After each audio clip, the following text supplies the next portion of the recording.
So I just got out of a call with members of My.Games and Farm51, in which they had a presentation where they showed a handful of content creators, the in-game store, the monetization model, and what we can expect to purchase with money in World War III. This has been a huge contention point for a lot of people since they first announced they were going free to play. Open beta is on the horizon, and we now have all the information we need to gather whether or not World War III is going to be pay to win or not. My name is Big Fry. Leave a like on the video. Let's get into it. I'm going to go through this presentation slide by slide and discuss everything that we discussed with the developers at Farm51 and the publisher My.Games. And there's a lot of really exciting stuff to talk about. So just looking at the open beta patch notes, again, we don't know when open beta is coming. I'm going to talk about that at the end of the video about my predictions for when open beta is releasing. And a little hint, it's going to be real soon. So we have general improvements to server capacity and stability. We have a complete progression reset, which is the closed beta test wipe, and then there's new and improved localization. We're also getting the in-game shop plus currencies, reworked Smolensk map added for tactical ops, which is the map that we played back in the day, but I guess it's been completely redone and reworked. You guys are going to see some screenshots here in just a little bit. They've also added mastery achievements for weapons and strikes. Let's talk about the gameplay changes coming to World War III. Progression speed has been increased by 50%, meaning you're going to be able to level up even faster than we could in the closed beta, which is a plus for me. Weapon mastery has been redesigned to ensure that important attachments are unlocked sooner, various balance updates for weapons and strikes, further audio improvements including weapon gunshots and battle awareness audio, yes, various new and or improved animations including brand new vehicle drop animations. All of this sounds really good. I'm excited to see the audio changes. So here we're looking at a couple screenshots of Smolensk, which is a tactical ops map, which means you're going to be playing it on that large scale battlefield style mode. It looks a lot brighter than it did before. It's Smolensk, right? Like, we know what the map is. We've seen it in all the trailers. We played the map back in 2019 and 2020 until we can actually run around and see what's improved there. We can't actually see how they've changed the flow of combat, but it looks like Smolensk. Me personally, I'm foaming at the mouth for new content. Even this, which is still old content, but it's new because we haven't seen it in a couple of years, like, give it to me at this point. Let's talk about the in-game monetization. So the in-game store, let's talk about their vision plus the goals for bringing in an in-game store to a free-to-play shooter. Again, a lot of people have been concerned that the game is going to be pay to win. I'm here to tell you that their vision and their goals, number one, is that the transfer to the free-to-play monetization model brings no pay-to-win elements. The in-game store focused on personalization and customization.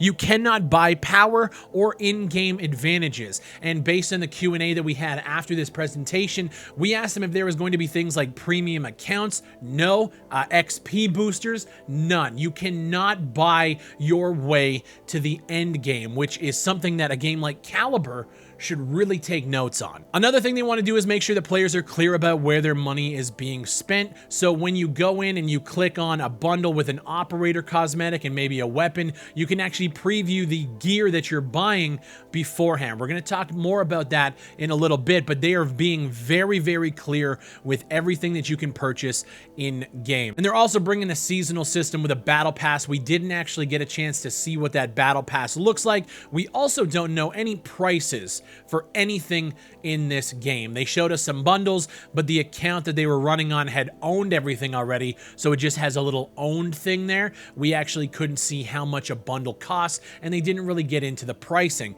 My guess is it's going to be a little bit more than people are going to be happy about, but at the end of the day, if it's cosmetic, fuck it. Let's talk about blueprints, because blueprints is something that games like Modern Warfare brought to the table in 2019, in which you can purchase a blueprint for a weapon that you haven't even unlocked yet. And that was always a little contention point for me, but it seems like the general public didn't really care. To me, that kind of feels like a little bit pay to win. If I am level 5, and the example they used is that if you're level 5 and an M4 is unlocked at level 10, You can purchase the blueprint for that said M4 that comes with a set of attachments that you can't customize, you can't remove, you can't change until you actually get to level 10 and unlock the M4. So in a way, you can purchase guns that you haven't unlocked yet, but you cannot customize them at all. The blueprint that you purchase is the only thing you can use until you actually level up and unlock the weapon. So that's their compromise for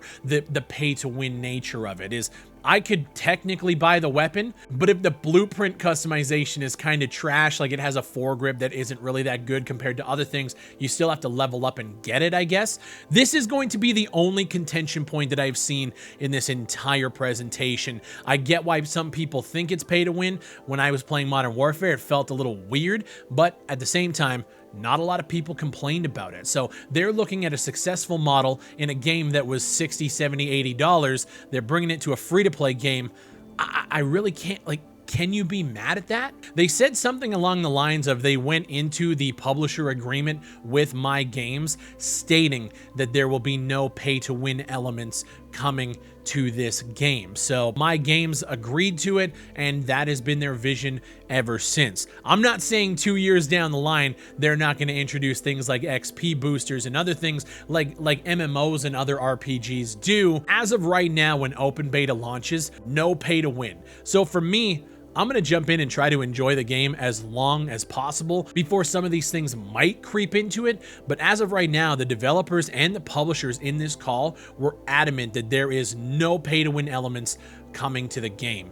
You know, we'll see what happens in the future. So they talk about what you can actually buy in the store. So let's just go through. You can get character customization, things like patches, flags, and other banners and emblems. You can buy weapon blueprints, strike blueprints, and operator blueprints. All store items can be purchased using what they're calling UNC, which is your premium currency, and select items will be available in the store using the in-game earned currency called service points. So there's two different currencies here. We got a premium one and an in-game one. Obviously, we've talked about the veteran pack, although we still get questions about it, so I want to talk about it here. The veteran pack is for anybody who purchased the game before it went to open beta. So if you were an original purchaser back in 2018, go to the website, connect your Steam account. If you still have the game, if you didn't refund it and you just held on to it for a chance for it to get better, you can connect those accounts up and you can get a veteran pack, which comes with the Season 1 Battle Pass plus a bunch of exclusive gear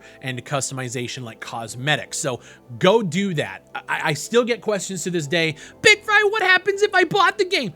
Connect your accounts and you get a bunch of goodies that, in my opinion, kind of make up for the fact that the game is going free to play. You're definitely getting your money's worth just from the veteran pack, on top of the fact that we've watched this game develop over 4 years. And this is a time where I got to be completely transparent. They talked about revenue sharing with content creators. So if I have a referral link for World War III and I put it out there and people download the game for free and make any sort of purchases, some of that revenue goes to me. Which for me, if the game is good, you guys get in for free and you happen to purchase something and you signed up for an account using my link, I make fucking money on it.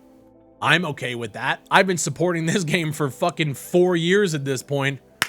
Let me get that bread. Now let's talk about my predictions for the open beta. Now, I've heard through the grapevine that certain agencies are starting to reach out to content creators for some sponsored content for World War III, which is happening sometime in late May and early June. The fact that this monetization presentation was presented to content creators at this time, there's a reason for it. And during that Q&A period, somebody asked about Twitch drops, and they said that they want to do the next Twitch drops campaign when the open beta launches, and one of them kind of chimed in and said, yeah, we're already starting to ramp up that process, which tells me that open beta is right around the corner. Just kind of hearing things through the grapevine, listening to what they say and reading between the lines.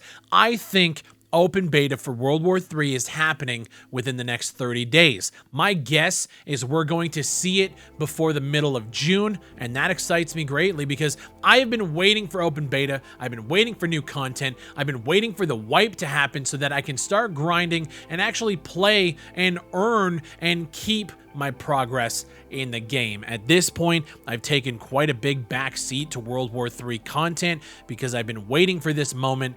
We are almost there. That's my prediction. Within the next 30 days, we are going to be seeing an open beta announcement. Things are starting to ramp up. We're starting to hear more about World War III, content with the Battle Pass, the store, and everything else. And that's pretty much everything that we talked about in this presentation. There was quite a few content creators that jumped in. We were all asking questions, mainly about the cosmetics, the customization, and everything else. There wasn't really much else said outside of what they presented to us that you guys are seeing now in this video. Let me know what you guys think down below, and while you're down there, leave a like on the video and subscribe for everything World War III. Become a member at 99 cents a month. You can literally support this channel directly for $12 a year if you guys fuck with the content that we're putting out there. My name is Big Fry. Thank you guys for watching.